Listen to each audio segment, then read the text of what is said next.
항상성에 대해서 해볼 것인데, 항상성 같은 경우에는 이제 호르몬과 신경계에 대해서 일단 제일 먼저 알고 있어야 되고, 두 번째로 여기에서 지금 많은 호르몬들이 있는데 뇌하수체 전엽에 뭐가 있는지를 알아야 되고, 그 기능이 뭔지도 알아야 됩니다.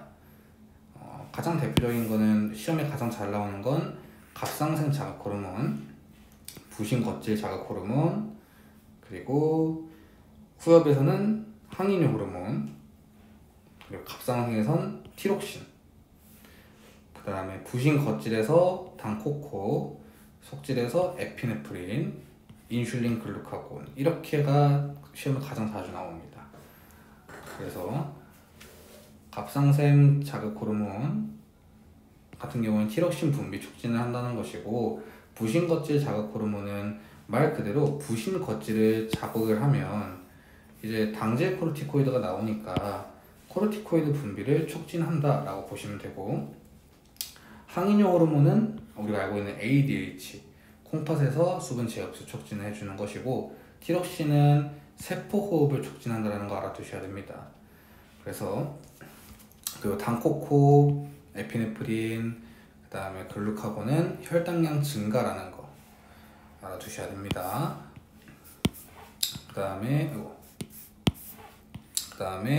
인슐린은 혈당량 감소라는 거, 이렇게까지만 알아두시면 되고, 뇌하수체 뇌하수체 같은 경우에는 전엽에서 다른 내분비샘의 호르몬 분비를 촉진한다 라고 되어 있어요. 무슨 말이냐면 뇌하수체 전엽에 있는 호르몬들은 웬만하면 다른 애들의 다른 애들을 자극을 해서 그 친구들이 그 일을 할 수 있게 만들어 주는 건데, 갑상생 자극 호르몬 같은 경우는 갑상샘을 치는 것이고, 부신 겉질 자극 호르몬은 부신 겉질을 친다고 알아두시면 됩니다. 그리고 뇌하수체 후엽 같은 경우에는 시상 하부의 신경 분비 세포에서 만들어진 호르몬을 저장하였다가 필요시 분비한다. 가장 대표적인 게 이제 항인효 호르몬. 몸에 물이 별로 없으면 항인효 호르몬이 나와서 우리 몸속의 물을 많이 오줌 속의 물을 끌어올린다라고 생각하시면 되고요. 내분비샘과 외분비샘의 차이는, 내분비샘은 호르몬을 합성하여 분비하는 것이고, 외분비샘은 가장 대표적인 게 여기 소화샘, 이자, 침샘, 눈물샘, 땀샘. 가장 대표적인 게 땀샘이라고 생각하시면 됩니다. 분비물을 이제 그 몸 표면이나 소화관 내로 분비한다는 거 알아두셔야 되고, 호르몬의 과다증과 결핍증 같은 경우에는 가끔 가다 보면은 한 문제씩 나옵니다. 문제로서 나온다기보다는 선지로 주어지는 경우가 가장 많아요. 그래서 이 친구 같은 경우는 생장 호르몬이 너무 많이 나오면 거인증과 소인증, 그리고 티록신 같은 경우에는 과다증, 결핍증, 티록신 같은 경우는 자주 나오진 않습니다, 이 병 이름들이. 다만 항인효 호르몬 같은 경우에는 부족할 때 요붕증, 인슐린도 당뇨병, 이렇게 알고 주시면 좋습니다. 다음 가시면 이제 항상성 유지의 원리.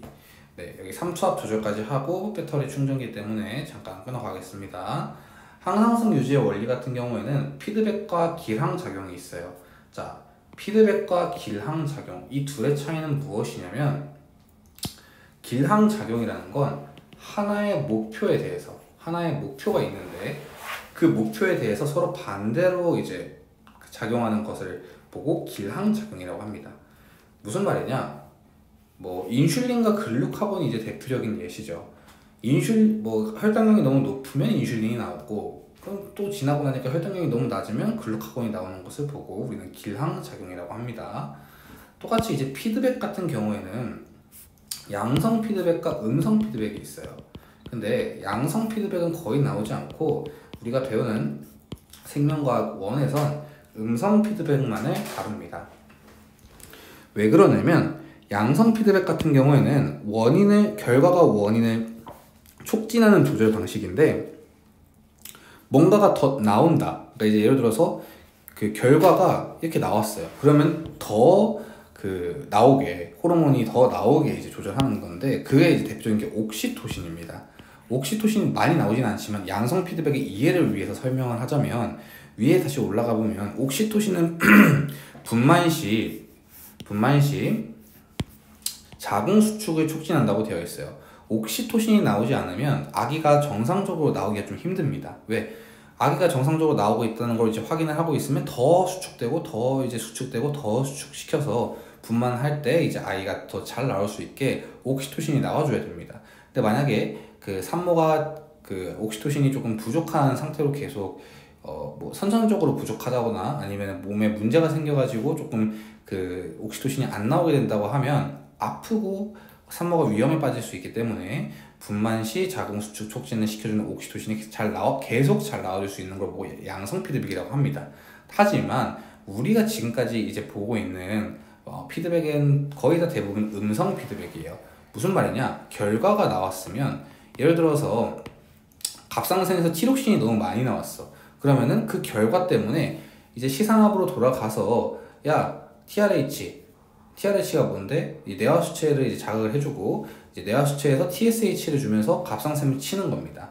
근데 티록신이 너무 많이 나온다 하면은 시상하부에다가 야 적게 만들어 하는 걸 보고 이제 원인을 억제하는 조절 방식을 보고 이제 우리는 음성 피드백이라고 합니다. 그래서 가장 대표적인 예는 이제 티록신, 그러니까 갑상선이 제일 대표적이긴 하지만 다른 것들도 웬만하면 음성 피드백으로 이루어진다는 거 알아두시면 좋습니다. 혈당량 조절하면 우리가 딱 떠올라야 되는 키워드는 인슐린과 글루카곤입니다. 인슐린과 글루카곤인데 예를 들어서 혈당이 낮아요. 그러면 알파세포에서 글루카곤이 나온다는 거 이자의 알파세포입니다. 그리고 혈당이 높다고 하면 이자의 베타세포에서 인슐린이 나와서 포도당을 이제 적게 만들어 준다는 거 알아두시면 좋습니다. 그래서 인슐린과 글루카곤이 이제 포도당의 소비량을 조절하고 그 결과에 따라 나타나는 혈당량의 변화가 피드백 작용을 하여 두 호르몬의 상대적 분비량을 조절한다. 그냥 말 그대로 이제 그냥 기상 작용을 한다라고 보시면 좋습니다. 그리고 부신 속질에 분비되는 에피네프린과 부신 겉질에서 분비되는 당코코도 혈당량이 증가한다는 거 앞에 페이지에서 했던 거 그대로 알아두시면 좋습니다. 다음 체온 조절 같은 경우에는 아무래도 체온 조절과 삼투압 같은 경우는 여기서 보기보다는 뒤에 가서 문제로 조금 더 보는 게 좋을 거예요. 다만 삼투압 조절 같은 경우에는 혈장의 삼투압이 높아진다는 게 물이 없어서